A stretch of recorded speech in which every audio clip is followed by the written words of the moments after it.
Hey everybody, it's Lon.TV, and it's time for your weekly wrap-up, and I want to begin, as I always do, by thanking our newest Patreon supporters, and we got a bunch this week. Barry Lapsley, Patty McCann, I hope I get this one right, Araflo Cabrera, I hope I got your name pronounced correctly, let me know if I didn't, and Alvin Dorsey, who gave via the tip jar. I want to thank all of you for contributing, and we also did a live stream this week, one of my unannounced random ones, and Luther Gaylord gave a couple of bucks via Super Chat, so I wanted to thank him as well. And what I'll be doing here is compiling tip jar, Patreon, and Super Chat folks into our end credits at the end of the month, and that one will be rolling over probably in the first week or so of March, so stay tuned. If you just contributed, you'll see your name on there. And this week I got a lot done on the Extras channel and the main channel for that matter, so I have a review and unboxing of a wireless subwoofer from Klipsch. I also got a bunch of sample footage from that Logitech camera we looked at, in addition to a couple of other unboxings and teardowns as well, so lots of stuff to check out on the Extras channel. And speaking of live streams, we did another look at the Analog NT Mini because they just released a new core for it that now lets it play Atari 2600 games. So they keep adding new systems like every week to this thing, and I'm having a real blast with this because I am a aging 40-year-old gamer, and I can run all of these old games that I used to love on my original consoles at a pretty close to real kind of simulation here with its FPGA chips. So definitely check out that live stream. I'm going to be uploading some Atari 2600 footage to the Extras channel probably later tonight as well. On the main channel, we did a bunch of reviews this week. A Thunderbolt 3 dock from CalDigit that works with Windows and Mac. One of my friends, Elias Saba, who has a website called AFTVnews.com, released a really cool utility for side-loading apps onto your Fire TV devices. And what's funny about Elias's site is that he got started from a Fire TV that he bought from me, because as you know, I buy things to review and then resell them for a lower price. And he was one of the folks who picked up something from the store, and now he's putting it to good use and launched a great website of his own. So definitely check it out if you are a Fire TV user. We also got a look at a low-cost gaming laptop from Dell called the Inspiron 7000 for $799 with a GTX 1050 on board. You can check out that review in the master playlist down below. That one, by the way, led to some other suggestions of other laptops I should be looking at, so I'm going to try to get a few more in once I sell that one to find some more things to look at. We looked at the 4K Logitech Brio webcam that just came out, as well as the new Yoga 910 from Lenovo, powered by a Kaby Lake i7 processor. So a lot of stuff this week, actually, which was really cool to get all those things in this week. So now I want to talk about some things that are on my mind, and I actually have a pretty big announcement for all of you. So on Friday of this week will be my last day at my day job. This was my family business up until about a year ago, and we sold the business, and I've been there doing what I usually do, but time has come now to cut my ties and go off on my own, and that's what I will be doing starting on Friday. And I'm really excited about this. One, to just have time, because I've been doing this YouTube channel on the side. In other words, when the kids are to bed and everything is peaceful and quiet in the house, I run down here and try to get some things done. And it's been manageable, but it's been getting less manageable as my kids have gotten older, and I always put a priority on family time before anything else. So I have been finding myself staying up later and later and getting more frustrated that I can't get all the things on the channel done that I want to get done in a week. So I finally just looked at my finances and said, you know what, I think I can make this work. So that is what I am doing. I am cutting ties with the day job on Friday and pretty much focusing most of my time on this for at least the foreseeable future, which I'm quite excited about. I'm doing some other side projects related to this with some consulting and some other things that I'll be offering out there to some folks who've been looking for some help. But by and large, I'll have a lot more time to do things on the channel, which I am really excited about, to have a job where I can focus on one thing and one thing only for a period of time. I'm also going to pick up some volunteer work also. I've been very much involved with education locally. I'm on my local board of education, and I'm also on a few things at the state level that I've been contributing to just every now and then that I want to do a little bit more with, just given how challenging public education is these days. So I'm really eager to put some more energy into that. But again, I'm really excited to begin this new chapter. I think for what you'll see as viewers of the channel, it probably won't be anything too dramatically different at the outset, but over time I'll be putting more content up. My quality hopefully will improve. improve and a bunch of other stuff now that I'll have time to actually tweak things when I get down here. A lot of what I have done here on the channel has focused around trying to make things as efficient as possible. So usually when I go to record a video, I just sit down and turn all the stuff on and start recording. That's what I've been basically doing. So if I have a little bit more time now to make some additional adjustments to the studio or shoot in different parts of the studio down here, especially when I have larger things to look at, I will be able to do some of those things now that I have time to actually focus on that. And again, we'll be bringing in some extra help as well. So big announcement here, and I really want to thank all of you for what you have done, because your viewership and your support of this channel has actually led me to be able to do this. It makes enough, not a lot, but enough that I can actually make all of this work. And if it wasn't for all of you, this wouldn't be happening. So I want to thank you all for allowing me to start pursuing my dreams, which is really cool. So thank you very much for your support, and a lot more to come. Now, speaking of running a business, I wanted to draw your attention to a video here from H3H3 Productions. I'm sure a lot of you are subscribed to this channel. Really fun channel. They go out and criticize and make fun of sometimes, but often in a very entertaining way, some channels that might be deserving of such criticism and focus. And they've been getting sued for the last year or so by a channel that they had targeted with some of their critical oversight, and this has become a very expensive thing for them. In fact, they did a video today where they showed the legal bill for 1 month of the defense costs of this lawsuit that they're under. The channel that's suing them, by the way, is about my size, so a very small channel going up against the very big one here. But the cost to defend yourself in court here in the United States is ridiculous. $50,000 is what they spent in legal fees over the last month. There was a legal fee fund that was put together by some other YouTubers to try to help them, which has been good, but they're starting to near the bottom of that fund. And I just wanted to bring this up because if you are running a YouTube channel and doing things where you're critical of products like I am sometimes, or critical of other people and using some of their content to make your point, they made a very good point in this video that fair use is not necessarily a right, it's a defense. And if somebody sues you and they have the right to do so, it's going to cost you a lot of money to defend yourself. And one of the things that you should be very mindful of if you are looking at doing YouTube at all is to get an insurance policy to protect yourself against these kinds of lawsuits. They call them errors and omissions policies, and that way, if you ever do get sued for your content, you have some insurance to help you defend this stuff, because it can be very expensive, as they're finding out, to do that. And if you don't have insurance and you're just doing this as yourself, you can often find yourself at risk in that people can come after your personal assets. So you really want to be careful about this stuff. And if you are really getting serious about YouTube and are being critical of people or things, you might want to consider having some insurance. This insurance is not cheap. In fact, for me, it costs about what I make in a month here on the YouTube channel, but it's a lot better to have that coverage than to get sued and then not only lose all of your revenue, but all of your personal assets as well. So just a little tip out there if you are looking to do more with your channel. And a bunch of you wrote in with a bug that has been discovered in the Intel Atom C2000 series chips. Now, these chips are not found in PCs, but are often found in devices like network-attached storage devices, including the one I have from Synology in my closet over there, routers from Cisco, and a bunch of other devices as well. I linked to an article here from Serve the Home, and they've been compiling all the different devices that might be impacted by this issue, and I have some good information on it and what different manufacturers are doing to respond to it. Now, in the case of Synology, and they are a sponsor on the channel here in full disclosure from time to time, they are extending everyone's warranties who have an affected device by a year. There's an article on Synology's press site. I'll link to it down below in the video description so you can see if you have one of the impacted devices. So if you have a 2-year warranty, it's now going to be a 3-year warranty. Devices with 3 years now will be moved to a 4-year warranty. The one I'm running in there, which is a 415 Plus, has been running for about 2.5 years now, and apparently this problem begins right around the 18-month mark. So I'm probably in that zone. If it's going to fail, that it will. Now, Synology says that they haven't seen any difference in failure rate among devices with these chips beyond what they would expect over that period of time. I will let you know if I have any issues with it as I am continuing to use it. But I'm not too concerned about data loss. I back it up every day, and if it fails, it really just won't boot up again, but I can pull those drives out, put it into some new hardware, and keep going. And I guess there is a solution that Intel has put together, but it it requires getting new hardware to do it, even though it's using the same chip. It's a pretty big deal. And in fact, a lot of people didn't find out about this until Intel gave their investors some warning in one of their official SEC filings here in the United States. And they often don't share a lot of this information and often require that vendors who use their chips don't disclose what these problems are either, which is why the headline of this article is "Why is it so quiet?" Because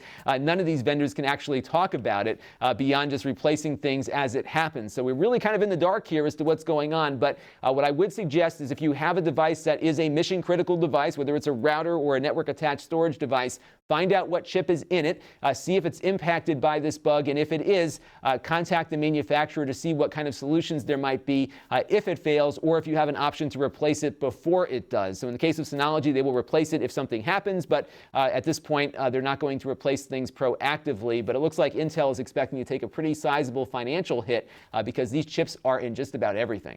And NASA this week announced a pretty significant discovery, so significant they added a poster to their really cool travel posters they've been putting out over the last year or so, because they found a dwarf star, a little star that has 7 planets all orbiting very close to that star and each other, and all 7 are in the habitable zone around that little star that has the potential for them all to support liquid water on the surface. And when there's liquid water, there's the potential for life. Now, they don't yet know if there is water on these planets. They have to do some additional research to do that, and they're waiting for some new hardware to get launched into orbit to do that for them. But once they get a better idea of that, it's really going to raise the stakes in looking for life beyond Earth, because now we'll have other targets to look at beyond just what we have here in our solar system. So pretty cool stuff to find that many planets so close to a star that they could all support water. There's a very good chance that one of them has water on the surface. So I'm really eager to see what comes out of this. As many of you know, I'm a big space nut, so I'll be probably covering a little bit more of the space program than I have in the past here on the channel, so I hope you'll indulge me in that.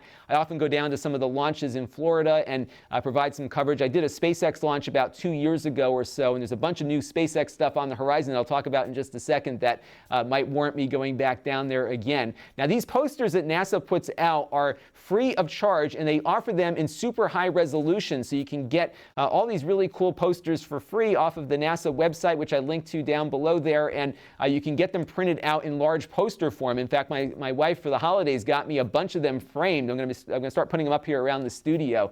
Really cool stuff, and if you are into space exploration, these are really nice pieces that you can get for free and print them out either at a professional printing house or on your own printers to share your love of the space program. And speaking of space, if you got a couple $1,000,000, it looks like SpaceX is willing to take you to the moon and back. In fact, they announced today, and they didn't announce who these 2 people are, they're going to send 2 private citizens around the moon and back on their Dragon spaceship. It's a little space capsule that will be sending people up to the space station very shortly for NASA, but they're going to be supplementing those missions with commercial missions, and it looks like space tourism is going to be one of those things that they are going to do. This is going to launch on the new SpaceX Heavy rocket. It's basically 3 of those SpaceX rockets you've seen launch strapped together. It's going to be a monster. In fact, I'm hoping to get to the test launch of that, which should be happening later this year. So there's a lot going on in space right now, and although most of us will not be able to afford to go to space, the fact is that it's going to be open to a lot more people than it's ever been, and this is a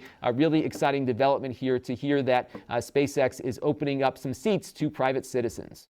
And now it's time for some Q&A, and I got these 2 questions in right around the same time of each other. It's really funny how I get related questions always kind of grouped up next to each other randomly, and this was an example of that.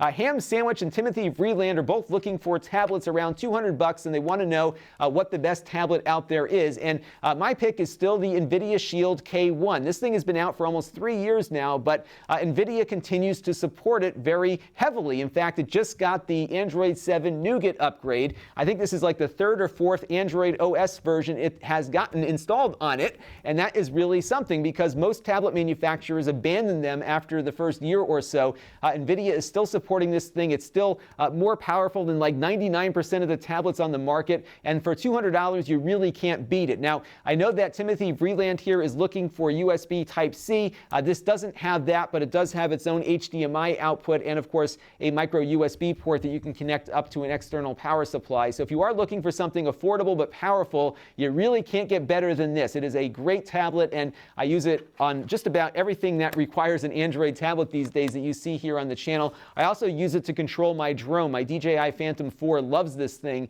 and I'm also able to capture the screen very easily on this, both in its app as well as any other Android app you're running on here, including games. So it's got just a tremendous amount of functionality for me, and I really, really like this thing, and no one's come up with anything better, and it's really well supported, so you just can't beat it. So check it out. I'll put a link down below in the video description. But I am curious about Timothy's question here about USB Type-C tablets. I've never considered USB Type-C to be a main decision point for me when looking at tablets. This one has all the ports that I need on it. I'm just curious as to why some of you, because I'm getting this question a lot, why people really see that as a key factor in their buying decision of some of these smaller devices. I know it adds some convenience, but if you have the USB micro connector like most of these tablets do, you can still charge it off an external battery. So let me know down below why you think USB Type-C is becoming a necessary component of your tablet buying decision. So our next question comes in from Rockstar Brusky, who's trying to get his wireless reconfigured in his house to get some of his far-flung rooms covered, and he's wondering whether or not buying 2 Synology routers is a solution to that. And I would say maybe not. The best way I would look at extending your wireless network, especially if you know a thing or two about networking, is to look at Ubiquiti's Unify access points, specifically their AC Lite access points. I bought 3 of them. They cost about $60 or $75 or so. They're not all that expensive. They're powered by the Ethernet cable that plugs into them, so you don't need to run electrical over to these devices. They can work in a mesh mode, although I set mine up as just a standard roaming mode. So I have 3 of them. I got one down here in the basement that I installed in the ceiling when I did the basement over. I've got one set up in a middle room upstairs, and then another one on the second floor of the house, and it's been covering everything, and my devices really seamlessly roam from one to the other. It's not always seamless if you're on a voice over IP call and you switch access points. There is a bit of a drop off just momentarily until it picks up the next one, but by and large it has worked fine for what I need to do in the house. So I have a single router, one of those Synology routers, and what I did is I turned off the 5 gigahertz radio on that router to have all of my 5 gigahertz radio traffic transit over the AC lights that I have configured around the house. I left a 2.4 gigahertz radio on the router because I have a couple of IoT devices near it, and then I turned on the 2.4 gigahertz radio on one of those AC lights on the far corner of the house for my little Android gaming tablet, which wasn't getting online via the 5 gigahertz radio. It only supported 2.4. So I have a lot of flexibility in my network. My Apple devices, like my iPhone, do roam a little bit more efficiently between those access points than some of my Android devices do. So I might at some point maybe look at a mesh solution for it, but it really hasn't been a problem for me. Usually when I'm on a phone call, I'm not moving around the house with my voice over IP stuff, so it really there hasn't been a real need to do anything different with my configuration. But just to put it in perspective, these AC lights, 3 of them, I think I paid less than $300 for them, maybe 200 and change, if that.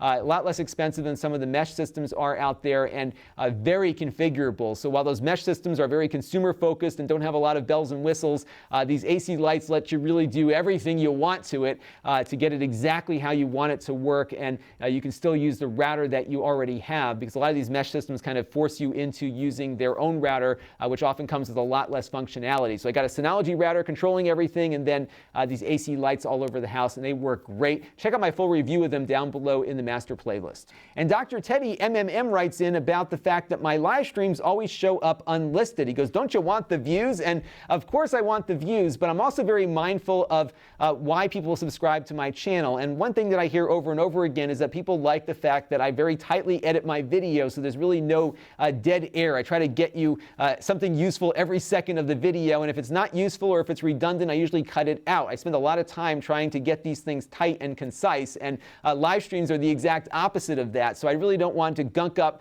subscription feeds with a lot of content that takes a while sometimes to get to what you're looking for. So with the live streams, I make them available to everyone who wants to go to them with a link, but I typically don't push them out to the subscription feed just because it doesn't fit in with the content that is typically pushed to you as subscribers. Now, there are ways to get notified. If you're not currently of when I go live, you can go on that little bell icon that I showed you last week on the wrap-up and turn on notifications so you'll get notified when I go live. You can always click on that notification even after the fact to be brought to the recording of it, or just visit my live stream link. And I'll also put links to those videos in my weekly or so emails that I send out to all of you. I'm going to start scheduling live streams on a regular basis, though, to let you know when you can come in and find me live, because I'm really going to hope to do more of those now that I have time to actually plan things versus coming down whenever I have a free moment. So that was my plan with that. But my Q&A for you this week is related to this, because I'm very curious as to whether or not you wouldn't mind seeing these live streams fill up your feed. And unfortunately, in asking this question of all of you, I'm kind of preaching to the choir, because I think if you're watching these 30-minute long diatribes that I go on once a week, you're probably into what I'm doing. But I'm just curious what other channels that you're following are doing. Does it detract from your enjoyment of that channel when you've got these really long live streams intermixed with really well-edited content? And that's been the thing I've been kind of weighing. And that was partly why I launched the Extras channel, because there were things that I wanted to upload, but I never was, because I didn't want to gunk up your feed. So that was an outlet for some of that content to go to. But again, I'd really be curious as to what other channels that you're following are doing, and whether or not you think I should do that here. So let me know about that. And again, you can find my live streams at Lon.TV/livestreams. I put them into a big playlist, so you can always find them all together. There's probably about 18 hours worth of content on there right now, so you can watch to your heart's content there, and I'll be doing more in the future. So now it's time for my channel of the week, and I found this really cool one. This is an underappreciated channel called iRetrogamer, and he does a bunch of cool stuff on retro games, really covering them in depth. My favorite portion of his channel is something called My Retro Life, and his father recorded a lot of stuff back when this guy was a kid. He's about 10 years younger than me, so in the early 90s when I was in high school and college, he was just kind of in elementary school or thereabouts, and he was getting things for his birthday and for Christmas, usually around video games, Sega CD and the Super Nintendo and all this cool stuff. And his father documented a lot of life in that era, and I just thought it was kind of cool, because it reminded me of a kid being excited getting some of these video games for the holidays or for a birthday or whatever. And he's got these really nicely produced videos where he kind of goes back in time, and it's really cool stuff. So definitely check it out if you are into seeing what got us kids excited back in the day. So I really enjoyed that. So this week I've got a bunch of stuff planned, as I always do, and somebody wrote in asking, why are we not looking at a lot of cheap computers on the channel lately? So I went out and got one based on a viewer suggestion. This is the Vivo Stick PC from Asus. I was looking for this a while ago and I couldn't find one, and now they became available. This is about $100, give or take. So I think you could probably get these for maybe 120 bucks. Atom Cherry Trail powered, and we're going to be doing an unboxing on the Extras channel. I'll probably have that up later tonight, so subscribe to it at Lon.TV/extras to check it out, and then I'll be reviewing this probably next up on the docket here. So that will be something we'll be doing very shortly, so be on the lookout for that. I got a bunch of other things too. I'm not sure exactly what's going to make the cut this week, but I never have a shortage of things to share with you, so just stay tuned. It will all come. Now, if you want to help the channel, you can go to Lon.TV/Patreon and support this now starving artist. I really appreciate all your support. And we also have the tip jar set up at Lon.TV/tipjar if you want to make a one-time contribution. So Patreon is a monthly subscription model. We'll be using some of those funds to help support some of the hired help I'll be bringing in here to make me more efficient. And the tip jar is also a great way to do that if you don't want to make a monthly contribution but just want to do it every once in a while. That's another way to do it. We also have some Plex stuff you can use to help the channel out. So if you go to Lon.TV/Plex and just sign up for an account, no credit card necessary, we get a small commission for that. You can also give a Plex pass as a gift to a friend. If you are a big Plex fan, you know the value of that, and we also get a share of that as well. If you want to engage with the channel, of course, we've got my Extras channel at Lon.TV/extras. The email list is at Lon.TV/email. I'm probably going to launch a notification email also that will fire off whenever I upload something new to either channel. That will be optional, so I will have a separate sign-in for that. I'll probably announce that next week or on the Facebook page, which you can, of course, find at Lon.TV/Facebook. And then we have my store, because when I buy things like this and review them, I then sell them as used items for less money than you can get new. And these things are typically used just long enough for me to review them. So if you're looking for a good deal, always check out the store. I update it quite frequently. Typically, Sundays are when I do the most cleaning up around here, so that might be when you might see some things show up on the store for you to purchase, but usually you can get some good deals over there, and it helps keep the cogs rolling on this channel, because I buy things, review them, and resell them, and I got to keep that cash flow going to be able to buy more stuff, especially $800 gaming laptops. So definitely let me know if you are in the market for some stuff, and I will see if I got got anything out back that might be of interest to you. And that's going to do it for this week's weekly wrap-up. This is Lon Seidman. I want to thank everyone for your support. I'm very excited about entering into this new chapter of my career here. This is going to be something really fun, I think, and I'm really eager to share my experiences with all of you. I'm going to be doing a behind the scenes coming up soon as well, because I have more time to do this stuff now, so I can show you how I produce my videos. I think I'll do a start to finish where I show you how I set it up, how I shoot it, how I edit it, and how I upload it. I think maybe you'll find that of interest, so that will be coming up sometime soon. I also shot some stuff with a friend of mine this weekend on VR with the HTC Vive to give you my impressions of it 1 year later, so I'll be intermixing some footage on that. That's going to take longer to edit, but I will have more time to edit now too, so hopefully in the next 3 weeks or so you'll be seeing more things like that as I get used to being a full-time YouTuber to some extent. And I'm very mindful of the fact that I'm not going to try to do too much too soon. I'm going to very slowly ramp things up so I can understand what my habits will be as a independent worker here, and not kill myself in the process, because I do want to bring back some work-life balance that was lacking for a while. So stay tuned. I'd love to hear some suggestions of content that you would like to see here on the channel. And thank you all for watching. Thank you all for your support, whether it's just watching or contributing via the Patreon or tip jar, because all of that has made this career move possible. And I want to thank you all again from the bottom of my heart for everything you have done for me over these last couple of years. And we're going to keep going into the future. This is Lon Seidman. Thanks for watching. This channel is brought to you by my Patreon supporters. If you want to help the channel, you can by contributing as little as $1 a month.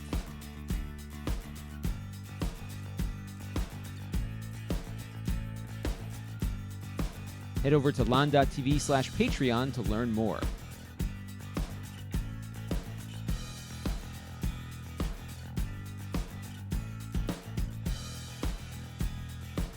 And don't forget to subscribe. Visit Lon.TV/S.